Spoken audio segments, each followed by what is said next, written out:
This is Mike Quinlan, and you are listening to the Business Owner Transition Podcast. There is one constant in business, and that is that every one of us will eventually exit, and sometimes sooner than we think. In this podcast, we discuss topics to help you with elite preparation, so when you're ready for transition, you won't just exit, you will join that exclusive group of owners who have accomplished an elite exit.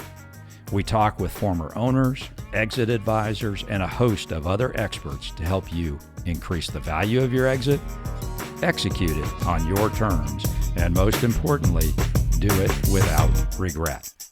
So, let's join the show. Hi, everybody. It's Mike Quinlan again with the Business Owner Transition Podcast, and I've got a special show today because we have got Ronnie Kent and Nathan.corbitt with us. Ronnie successfully sold his company not too long ago to a company called Brady IFS. And the interesting thing about this particular transition was that Ronnie received an unsolicited offer, evaluated the offer, and then called us, and we pulled together a team of folks to help Ronnie negotiate the letter of intent and also go through that kind of that due diligence period all the way through the purchase agreement. And Nathan was a critical element in that whole thing. And we also had a couple other advisors that helped out as well. So we had Rob.swartwood of Concilium, who was the legal associate that helped us. And then we had also John Coffin from Practical Growth Advisors. And John and Rob and Nathan and I all helped Ronnie through his transition. So Ronnie, how are you doing today? We really appreciate you joining us. I'm doing great today. We're 6 months out since closing, so life is good. Looking forward to fall and football season. I hear you. Me too. I was telling you earlier that I drive by that outdoor barbecue place all the time, and it just makes me think about football and beer. So I am looking forward to it as well. Go Dogs. Nathan, how are you doing? Doing well, Mike. And like you guys, football season can't get here fast enough. Yeah, I know. We hear about it, and it's going to cool off out there. But that's not what we're here to talk about. Ronnie alluded to the fact that 6 months ago he closed on his deal, and I remember when the wire hit, and I couldn't see his face, but I could hear him through the phone. He had a big giant smile on his face when he was talking to us. Don't you think? Absolutely. Oh, yeah. All right. So Ronnie, let's take it back a little bit. And Ronnie was in the academy. So he went through the Business Owner Transition Academy. And Ronnie, how did that academy experience help you prepare to receive this unsolicited offer and ultimately achieve your elite exit? Well, I think one of the things that I came to the realization is that I couldn't do this myself, and that it was going to take a lot of professional people who do this for a living, in which I don't do this for a living, to understand the nuances of the contracts and what everything meant and what the future of it would be. That I just didn't have the experience to know exactly which way to go. Yeah, I remember after I remember you saying that during the academy session, that you kind of realized Right. that.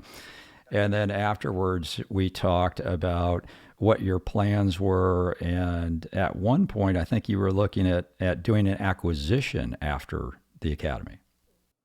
We were. We had studied an acquisition for probably about a year and a half, and it just went on and on and on, and then it kind of went south. And so we had already started in talks with other company, and so we just kind of left that behind and moved forward. Yeah. And when we got together afterwards and you talked to Nathan and I about that, we recommended that you talk with John and Emmett over there at Practical Growth Advisors to have them help you model the cash flows that might be generated from a combined entity to see how that return looked and what that integration might look like. And so I know you did that. And how was that experience working with John and Emmett? And what did they do for you? Well, what they helped us do was identify a lot of places where we could gain some efficiencies in our operation, mainly through inventory, looking at some of those things, and then also looking at opportunities in sales, looking at categories that categorizing customers and their purchases, and where we had customers who were maybe buying one portion of our line, but other portions of our business that we had opportunities to grow. And then also in looking over the acquisition, what it would do, it was real easy to just go in and do all the what if scenarios, throw in their numbers, what expenses we were going to be able to cut, and do some cash flow analysis and sales projections based on the combined companies.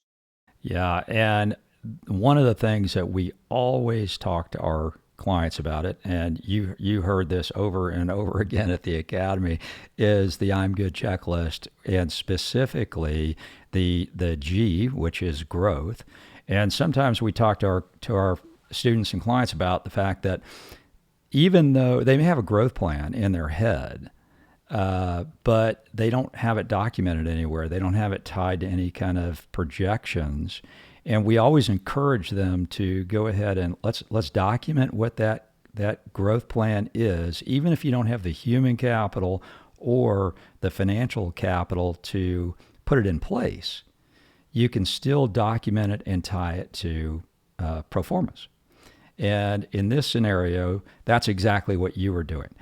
You had the opportunity to be able to execute this, but you really needed to understand what those future cash flows might look like, what that integration of sales forces might look like, the operational piece of it, and essentially documenting the business plan for joining these two companies together. So that served as a great foundation for the future, didn't it? Because when you started talking to Brady IFS, you had that information. Correct. Yeah, we were able to really knock out some, good projections, some EBITDA projections. We were able to go in and, by focusing on some of our operational efficiencies, get a lot of that stuff up and at least isolated so that when somebody asked us a question, how much dead inventory do you have? What's your terms and everything like that? We were able to go in and really intelligently answer, but show the statistics on all of those questions. And do you think that if you had not gone through that process with those guys, do you think that being able to answer those questions and work through the due diligence process would have been, it's never easy, but it went a little smoother perhaps because you had that? I think it went a little smoother, and I think one of the things was I think it gave them a whole lot more confidence in our numbers that we were able to diligently answer these questions and not and answer them in a quick as quickly as possible and with as much accuracy as we could. Yeah, absolutely. And I'll tell you what, let's revisit all of that in just a minute as we start talking about due diligence. But I will say one thing that you mentioned that is critical, and that is that the buyer believe your numbers. And what is important is that you remove as much uncertainty from the buyer's mind as possible, because the more uncertainty they have, the less they want to pay you for your company. And the idea here, right, is to remove uncertainty from future cash flows. So the tighter the numbers are, the better negotiating position you're in as you go through that due diligence period. Let's back up just a second and talk a little bit about how that initial offer came from Brady IFS, and what was your relationship with them at that time? Well, we had talked to Brady probably 2 years previously, and I think they had not been purchased by their late private equity company at that point in time. And we had some discussions, and they just really didn't go anywhere for I don't know, whatever reason or another, but we knew of Brady. They're definitely a large player in the industry, and when they combined with IFS and got private equity behind them and started going out and acquiring other companies, they were mainly out west, so we knew who they were, and we knew them mainly from reputation and just from the acquisitions that they were in the process of making. Um, but then they re-engaged us and called us to find out if we would be interested in having a conversation. And of course, we were open to that. At that point in time, we had cut off our discussions on the acquisition, and we just decided that we were just going to continue to move forward and not look to sell the company, but be open to selling the company, as we had with my friends at Brightworth, and they had said, you need to entertain offers. If you're in a 3 to 5 year window, you need talking to people who are calling you and want to make offers. Yeah, and so that's a good place to bring Nathan in for just a minute because Nathan, I mean, Ronnie, you already had a financial advisor that was well versed in speaking the language of transaction. And Nathan, maybe you can comment a little bit about that. Yeah, Mike, as Ronnie was kind of coming up upon this transaction after, obviously this was a year and a half or so after, Ronnie, your experience through the academy. And what was interesting is through that experience and through the homework that Ronnie had done uh, during that interim year and a half or so period, and doing the work with John, it gave him the ability to understand, what are the merits of this offer that just landed on my desk? Is this something I should entertain? And frankly, that's information that's incredibly valuable that most owners don't have, right? They don't understand the details of not just what their company is worth, but why is it worth that? And that was information that Ronnie had, front and center. And when this offer then arrives on his desk, he has the information that he needs to vet that offer. Not just is it good, but is it good for me, right? Does it work? Does it get me, to the destination that I'm trying to get to? And that to me is the foundation. When we can start with that, that's the foundation that we need to have success later on. And Ronnie did a great job just making sure that he had dotted all of his I's, crossed all of his T's, so that when that moment happened, he was ready. Yeah, and it gives the deal team, the negotiating team, the power that they need to be able to negotiate along with Ronnie on Ronnie's behalf, knowing that there's been some stress testing of what the consideration and what the deal terms might look like. So I'm sure, Ronnie, that gave you a lot more confidence as you started entertaining this and then went into the negotiating period. Well, absolutely. Yeah. I can't imagine not having a team of people to bounce things off of like this, because it is, hopefully it's the only time in my lifetime I'll do this, and I want to make sure I do it right. Very good for you. Good for you. All right. So when you started talking to Brady IFS, what was the tone of those conversations? Well, initially, the whole process from the very first time that I spoke with them after they re-engaged after 2 years, it was a different person. Tone was very cordial, very friendly, um, more on a just informational basis and kind of where we are. The thing that also impressed me with them is before we ever even got to an LI, before there was even an offer made, the gentleman who I was dealing with flew out from California 3 different times just to meet with me to see, you know, where I was in my head, where the business was, where it was going, how this would went out to dinner with my wife and I to make sure she was on board with everything, and how she felt about the selling the business and things like that. So, it was, which to me was very comforting that was a consideration for them, that they wanted to make sure that this was a good fit, not only for them, but also for us. Yeah, and that's really good. And now, had that person sold a company to Brady IFS in the past? I can't remember that, or was he? Yes, he had. He had sold. I think that he had sold a business to in the same industry, and he had owned part of the business and did sell that business to a larger company. So he had been through that before. Got it. Got it. Okay. And so his role was to help find companies that might fit their profile and could help them expand market share into various geographic areas and expand the company. Is that correct? That's correct. Yeah. Yeah. Okay. Great. Now, so all the initial discussions were going good, and how much information did you give those guys, and when did you sign an NDA? But did you do that? How long before you talked back to us did you do that? Well, we had an NDA from 2 years ago that they kind of felt was valid uh, when we first had our initial discussions, which was, you know, probably in March, and about May when they started requesting some documentation.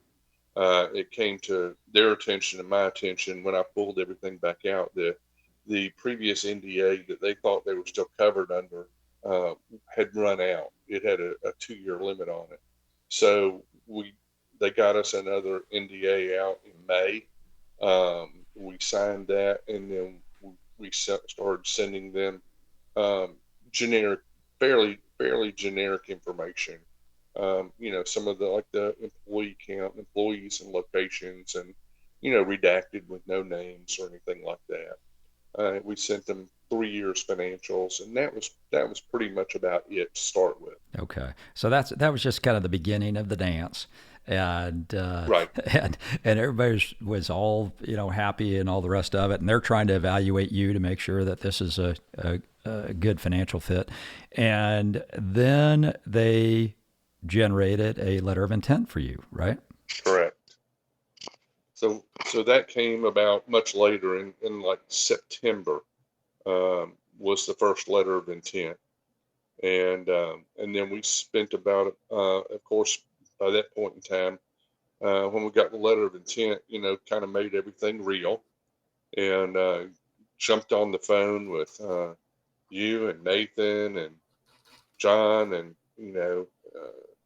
started having to try to get engaged an attorney to start looking over everything, and so which all that took about a month, and then before we finally went back and forth on the LOI verbally and in writing, and went back and forth. And it was probably October, maybe the second week in October, before we actually signed and agreed on an LOI. Yeah.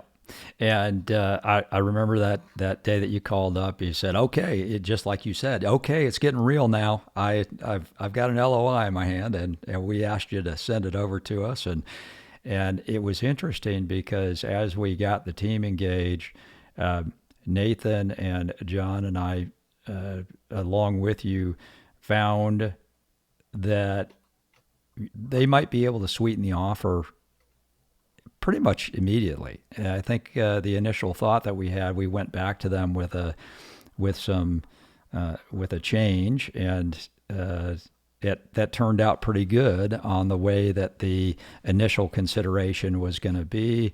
What were the terms of that LOI? Was there earnout involved in that? Uh, there was in the initial one, it was more of a bottom line net. Mm-hmm. And it kind of changed a little bit in the final product. Yeah.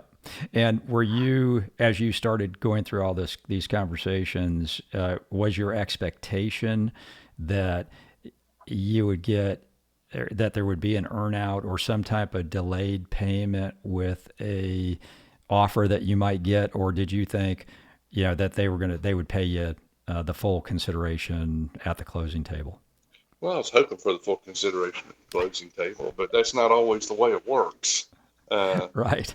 So, I guess everything is negotiable is what I have learned through this process is that everything's negotiable. Yeah.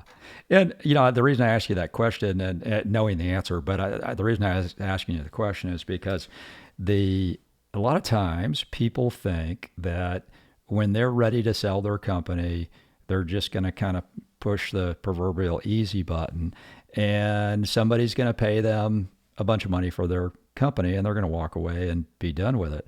And the reality of it is that in most cases, owners don't necessarily, or not owners, but the buyers don't necessarily feel that way, right? They want to protect their investment for a period of time going forward, and they would like those owners to stay engaged with the company. And in order to do that, they use this thing called an earnout, which is a delay on consideration to hit certain numbers and make them feel better about their investment. Yeah, and I mean, I had had some previous LOIs from other companies, and so I was kind of familiar with you know, what the expectation would be in that there would be some holdback, that there would be, some form of earnout or something possible. Um, we had had some that didn't have any, but it was less money, so it's one of those things. There's always trade-offs. You want to get everything and you want it all up front, you know, you're just probably not going to get as much. That's right. That's right. And the reason you're not going to get as much is because it's a factor of being a risk adjustment, Risk right? adjustment, exactly. Yep. Yep. So they're willing to give you more if they're going to benefit from paying you more, right? If they're Correct. going to have additional revenue, additional income in the future, then they're willing to pay you some more for it. Exactly. So de-risking the transaction essentially. So what did it feel like when you called us and we got John and we introduced you to Rob and the team started advising you and also participating in some of those phone calls? How did that make you feel as you were going through the process?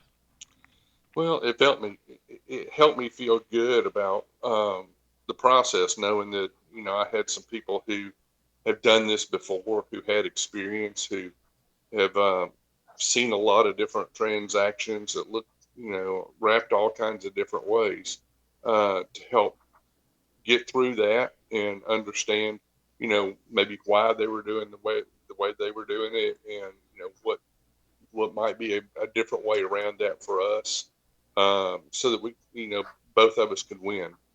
Because I think that ultimately that's the goal is, they win and we win. That's right. That's right. I mean, people don't do these transactions, to make it one way. They Right. they everybody is working on the behalf of their stockholders or the behalf of their families to do the best thing that they can do as they try to negotiate these deals. And did having the deal team, did that change at all the way that they were talking with you?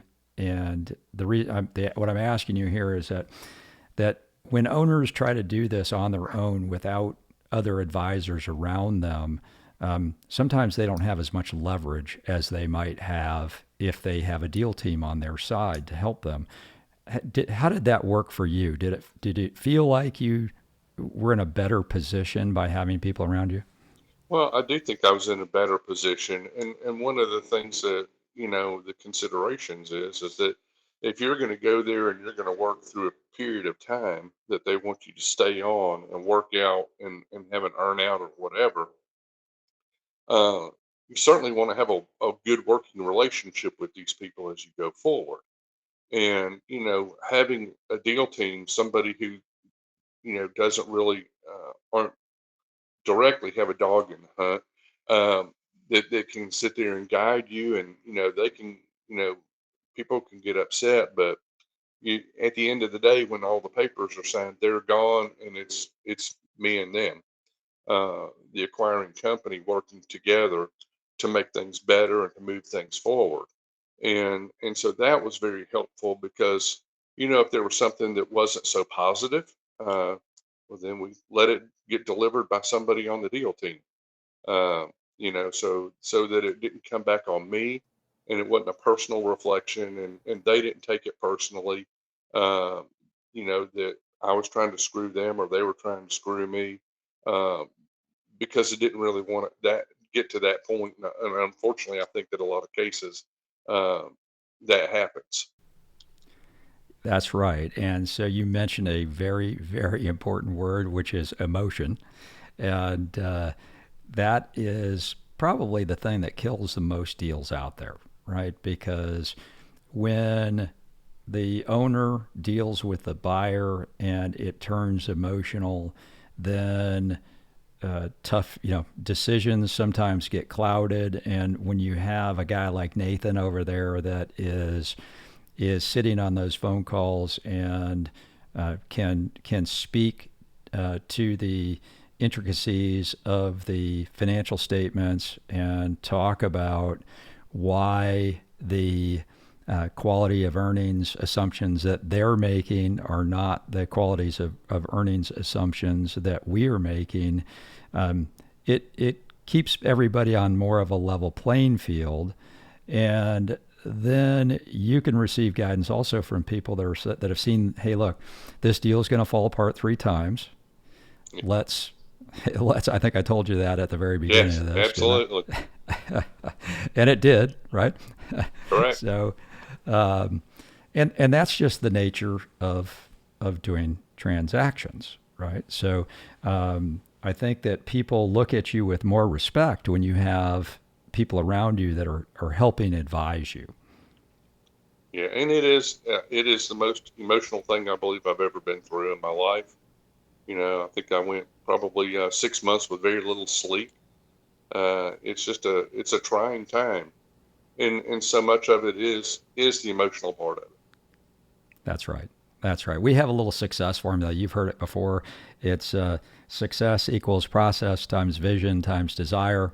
And process are all the things that Nathan and the rest of the deal team do for you, the accountants and the lawyers and the deal guys. And the vision piece, though, is all yours. And that includes things like how much money is coming out of the transaction, how much is my own personality embedded in this business, and am I going to be able to separate from that? What does the community think? What am I going to do about my employees? And that is where the emotion resides, is Yep, in that one section, right? And I'm sure absolutely. you thought about many of those things as you were going through your transaction. Yeah, not only going through the transaction, but also just in choosing the right partner. Because, like I said, I had other LOIs and approached by many other companies, and uh, part of it I think is just getting to the right partner that you feel comfortable with. Uh, going through this process. Yeah, and let me just turn over to Nathan here for a minute. And Nathan, you were involved in the all of the negotiating phone calls with John and Rob. And what we saw, I think, was a little bit of a change in tone, right? It was at the beginning of the negotiations where Ronnie was working with the business developer of the company. And then this was a private equity backed company. So they had a deal team that were a little different than the two guys talking at the beginning and playing golf and doing all that. So Nathan and Ronnie, why don't we let you guys talk a little bit about how that tone changed a little bit, and and and how we worked through that. And Thanks, Ronnie, Mike. maybe you go first. Yeah, go ahead, Ronnie. Well, I think a lot of it changed when we got to we all agreed on everything, and we got kind of the thumbs up from uh, the due diligence accounting people, that everything was good to move forward. And then when we started to enter into the legal phase of it, I think is when things started getting a lot tougher. Yep. When you start putting Yep. everything down in black and white, that's when I think probably the tone and everything changed a little bit. Yep. And it's not bad or good. It's just, and number crunchers that are involved, and it's less personal, right? It's more Right. people just kind of working the deal. And sometimes that really doesn't feel good. And Nathan, you were involved in that. What were your impressions? Yeah, Mike, anytime you get an LOI that gets signed, everything starts to kind of shift under your feet as a business owner. A couple of things I was thinking about, Ronnie, as you were talking earlier, and this is actually going to back before the LOI and really setting that groundwork for success post LOI. We talked about an NDA. And one of the things for any business owners that are out there who are looking forward to a transaction, Ronnie, you're looking back on it now, and that's a good place to be looking at a transaction, is looking back on it. But for those that are looking forward, and whether it's a year out, 2 years out, or 10 years out, when you start that process, one of the first things you need to be thinking about is an NDA, and oftentimes the buyer is going to have an NDA that you can sign. When you get that sort of thing as a buyer, make sure your advisors look at that NDA. Inevitably, what we see most often is that NDA is intended to protect the buyer, not intended to protect us as the seller. So we want to make sure that we've gotten really good advice on that NDA. As we get a little bit further down the road and we start exchanging information, one of the things to keep in mind is not to give too much information too quickly. This was one thing, Ronnie, that you were really well prepared for because of the fact that you guys were working with John over at Practical Growth Advisors, and we had lots of these conversations. You already had all the information that was relevant to what they needed to know, and so when those documents started changing hands, you had the right information and you weren't giving them too much too quickly. That's another mistake we see a lot of business owners, especially in an unsolicited offer, make, is they just send all the information in the world that they have, and they end up backing themselves into a corner without realizing it. So that's another important thing, and that's another reason, Ronnie, that you were so successful in this, is that you didn't do that. But once we get to that LOI, one of the things that that may be surprising, and Ronnie, I know you remember this, there were a lot of iterations of the LOI before we, from the first draft until the final signed copy. And so hopefully this goes without saying, but don't just assume that, the first deal is the only deal. And Ronnie, you mentioned this, but, everything's up for negotiation. Understanding what your company was worth before you started this process allowed us as your advisors and you to get to the LOI that was right for you. And to get to what we're talking about right now, that LOI, once it's signed, we often tell people that's the best possible deal that you're going to get.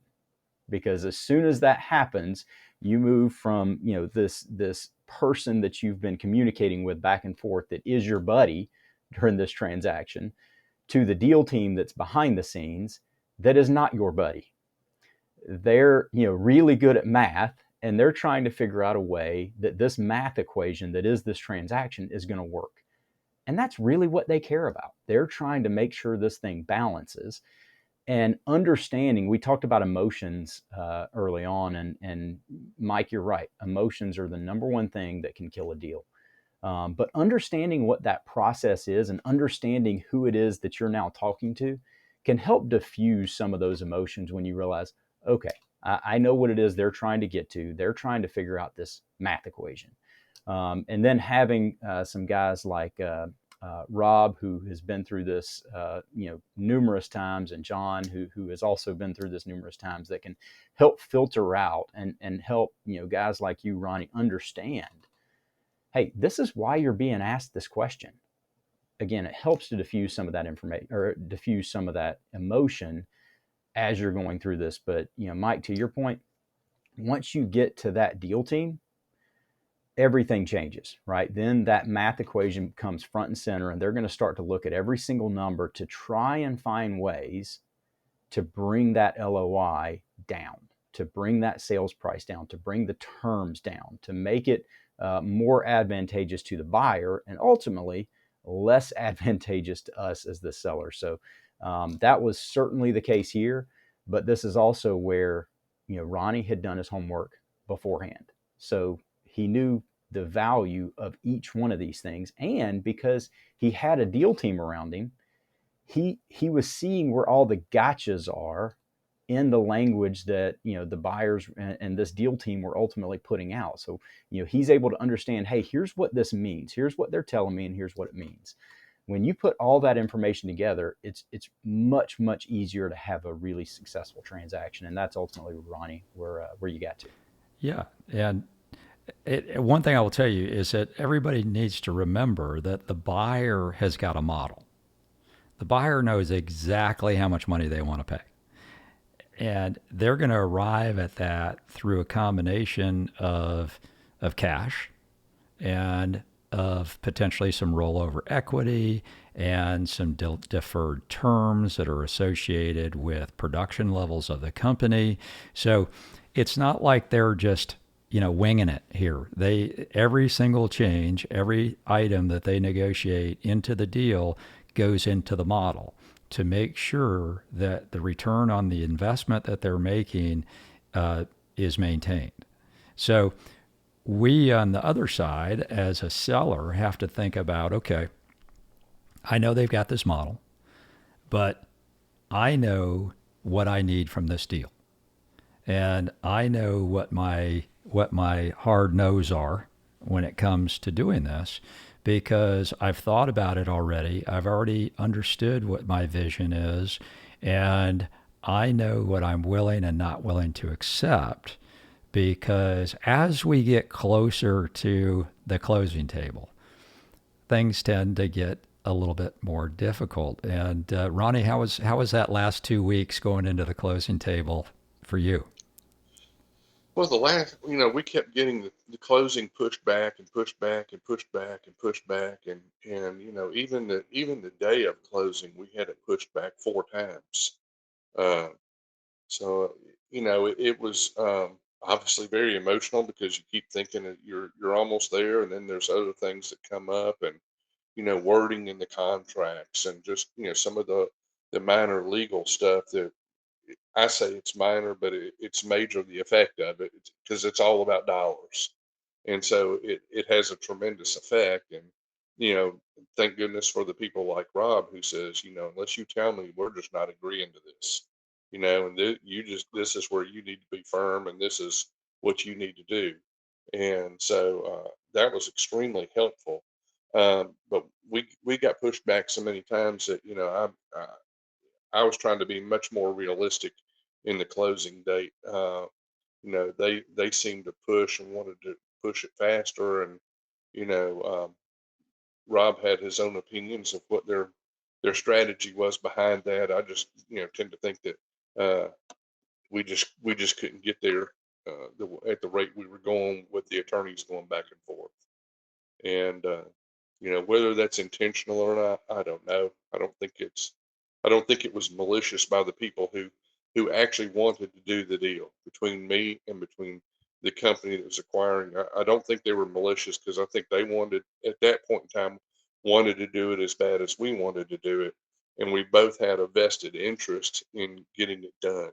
uh, they wanted to be in the southeast, and they wanted a place in Atlanta, and we had gotten to that point emotionally and down the road where we wanted to get the paperwork signed, we wanted to get the legal agreements done, and we wanted to just close. And you try to keep all these things under wraps for so long, and eventually people start to be suspicious about things going on, and so we just wanted to get all that over with. And I think we both had the want to get it done, and so there was give and take on both sides in the last 2 weeks, just because I think we wanted to. And looking back, I'm sure that you know he, they've told me that whatever you had invested in your team, they just said, just know that we probably had 2.5 times that. Right. Right. And that's a really good point, right? Because deal teams, especially on the buyer side, right, these big companies, have lots of people. They've got lots of lawyers, and they've got lots of M&A guys, and lots of analysts and all that kind of stuff. So they've got big overhead as they're working this, and sometimes that puts the seller at a disadvantage when it comes down to the last 30 days of working through the deal. There is this concept of deal fatigue out there where sellers often just really get tired of the process. And sometimes they will make errors in judgment because they get fatigued. So I think having people around you to help you avoid that is a good thing. Okay, so last question. You went through this process. You accomplished what I think was an elite exit for you. And what would you have done differently?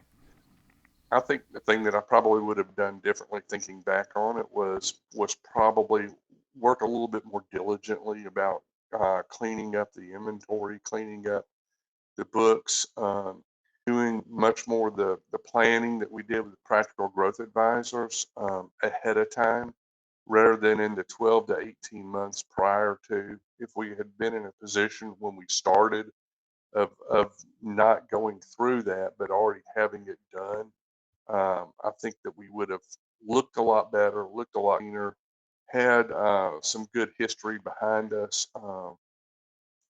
But it's also one of those things where, the businesses continue to be great. So parts of me says, well, gosh, what if we had waited another 12 months? But, I try not to look in the rearview mirror, because there's so many unforeseen things that could have happened that didn't.